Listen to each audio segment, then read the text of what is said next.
Hello viewers, welcome to DJMS Tamil channel. நீ நான் காதல் சீரியலுக்கான அப்கமிங் எபிசோடில் ராகவ் என்ன பண்ணுறாரு, மதுவை பற்றி ரொம்பவே புகழ்ந்து பேசிகிட்டு இருக்காரு. இப்படி ஒவ்வொரு விஷயம் மது பற்றி கேட்கும்போது என்னன்னு தெரிஞ்சுக்கிற ஆர்வத்தில் இருக்காங்க அபியும். யாராக இருக்கும் இந்த மது? ராகி பாய்க்கு மதுனா இவ்வளோ பிடிக்குமா? யாராக இருக்கும்? ஒன்றுமே புரியலையே. இந்த ஜெயிலரே பிடிக்க வச்ச ஒரு பொண்ணு யார் அப்படின்ற மாதிரி யோசிக்க ஆரம்பிக்கிறாங்க. இப்படி இவர் பேச தான் நமக்கு யாருன்னு தெரிஞ்சுக்கிற ஆர்வமே அதிகமாகுது. யாராக இருக்குன்னு சொல்லிட்டு யோசிச்சுட்டே இருக்காங்க. அந்த தருணத்தில் ராகவ் ஏற்கனவே அபிகிட்ட சொன்ன ஒரு விஷயம் ஞாபகத்துக்கு வருது. கிட்ட ராக்கி பாய் என்ன சொன்னார், இந்த ரூமில் இருக்க திரையை மட்டும் விளக்கவே கூடாதுன்னு தானே சொன்னார். கண்டிப்பாக இதில் ஏதோ அடங்கியிருக்கு அப்படின்னு என்ன பண்ணுறாங்க அப்படின்னு என்னதான் இருக்குது அதில் அப்படின்னு சொல்லிட்டு விலைக்கு பார்க்கலான்னு போகிறாங்க. சச்சா வேணாம், அதெல்லாம் தப்பாக இருக்குமோ அப்படின்ற மாதிரி யோசிக்கிறாங்க திடீர்னு. இல்லை பார்க்கலாம், நம்ம கண்டிப்பாக அப்போ தான் மதுவை பற்றின உண்மையை தெரிஞ்சுக்க முடியும், இல்லைன்னா நம்மளால் முடியல அப்படின்னு சொல்லிட்டு என்ன பண்ணுறாங்க, டக்குன்னு அந்த திரையை விலைக்கு பார்க்குறாங்க. அப்போ அங்கே ஒரு டைரி இருக்குது, அந்த டைரி எடுத்து படிக்கலாமா வேண்டாமா அப்படின்னு சொல்லிட்டு யோசிச்சுட்டு இருக்காங்க. ராக்கி பாய் பற்றி நான் உண்மையை தெரிஞ்சுக்கணும், கண்டிப்பாக நம்ம இதெல்லாம் தெரிஞ்சு தான் ஆகணும், அவரே நம்மக்கிட்ட சொல்கிறதுக்கு சான்சஸே இல்லை, நம்மளே படித்தா தான் உண்டு அப்படின்னு சொல்லிட்டு என்ன பண்ணுறாங்க, அதை எடுத்து படிக்க ஆரம்பிக்கிறாங்க. அப்போ தான் தெரியுது மதுவை பற்றின எல்லா விஷயத்தையும் அந்த டைரியில் எழுதி வச்சுருக்காங்க. மது எப்போ பார்த்தது, எப்போ பழகினது, எல்லா விஷயங்களும் ஒன்று ஒன்றா எழுதி வச்சுருக்காரு. அது மேலே எவ்வளோ அன்பு வச்சுருக்காங்கன்ற விஷயம் அபிக்கு தெரிய வருது. தான் இவர் ஜெயிலர் மாதிரி இருக்கார், ஆனால் அவருக்குள்ளே எவ்வளோ அன்பு இருந்திருக்கு, ஒரு பொண்ணை இந்த அளவுக்கு விரும்புவாங்களா ஒருத்தர் அப்படின்ற மாதிரி யோசிக்க வைக்குது அபியை.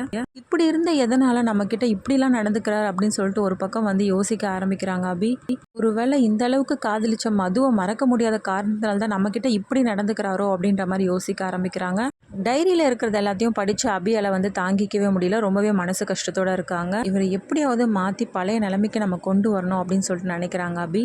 அதே யோசனையோட குழம்பிக்கிட்டே என்ன பண்ணுறாங்க, அப்படியே யோசிச்சுக்கிட்டே உட்காந்துட்டு இருக்காங்க. அந்த தருணத்தில் அவங்க பெட்ரூமை யாரோ எட்டி பார்க்குற மாதிரி இருக்குது. வெளியில் பார்த்த பிறகு தான் தெரியுது முரளி அந்த இடத்துக்கு வந்திருக்காரு அப்படின்னு சொல்லிட்டு. இதை பார்த்து ரொம்பவே டென்ஷனான அபி என்ன பண்ணுறாங்க, போய் வார்ன் பண்ணுறாங்க. இல்லைங்க அபி, நான் அது எதிர்ச்சியாக தான் இந்த பக்கம் வந்தேன் அப்படின்னு சொல்லிட்டு சமாளிக்க முரளிகிட்ட பேசி வார்ன் பண்ணிவிட்டு அங்கேருந்து கிளம்புறாங்க. தூங்கி எழுந்தராக ஒரே தலைவலியோட எழுந்துறாங்க. அபியை பார்த்து ரொம்ப ஓவர் ஆயிடுச்சுன்னு நினைக்கிறேன், சாரி அபி அப்படின்றாங்க. நீங்களா சொன்னது அதிசயமாக இருக்குது ராக்கி பாய், பரவாயில்ல இருக்கட்டும், வந்து அங்கே இந்த ஜூஸை குடிங்க அப்படின்னு சொல்லிட்டு கொடுக்குறாங்க. ராகவும் அந்த ஜூஸை வாங்கி குடிக்கிறாங்க. தேங்க்ஸ் அபி அப்படின்னு சொல்லிட்டு ராகவ் சொல்கிறத கேட்ட அபியும் என்ன பண்ணுறாங்க, சிரிச்சுக்கிட்டே வாங்கிட்டு போகிறாங்க அந்த டம்ளரை. இது எல்லாத்தையுமே பார்த்துட்டு இருந்த ராகவுக்கு ஒரே குழப்பமாக இருக்குது. என்ன இது நம்மக்கிட்ட வித்தியாசமாக நடந்துக்கிறாளே அப்படின்ற மாதிரி யோசிக்க ஆரம்பிக்கிறாரு. ஒரு பக்கம் அபி என்ன பண்ணுறாங்க, ராகவ் மேலே ரொம்பவே அன்பாக நடந்துக்கிறத பார்த்த முறையில் தாங்கிக்கவே முடியல. என்ன இவங்க ரெண்டு பேரும் பிரிவாங்கன்னு பார்த்தா திரும்ப ஒன்றா சேர்ந்துருவாங்க போல இருக்கே அப்படின்ற குழப்பத்தோடு இருக்காரு. இப்படிலாம் நடக்குதே அப்படின்ற மாதிரி குழப்பத்தோடு என்ன பண்ணுறாங்க, சுந்தரிக்கிட்டேயும் சொல்கிறாங்க. இதுக்கப்புறமா அபி அந்த திரையை விலைக்கு பார்த்தது ராகவுக்கு தெரிய வருதா, இது எல்லாமே தெரிஞ்சுக்கலாம். அதுக்கு மறக்காம நம்மளோட சேனலை சப்ஸ்கிரைப் பண்ணிக்கோங்க. கூடவே இருக்க அந்த பெல் ஐக்கனும் கிளிக் பண்ணிவிடுங்க. அப்போ தான் நான் போடுற அடுத்தடுத்த வீடியோஸ் உங்களுக்கு நோட்டிஃபிகேஷனில் வரும். ஓகே வியூஸ், தேங்க்ஸ் ஃபார் வாட்சிங் திஸ் வீடியோ.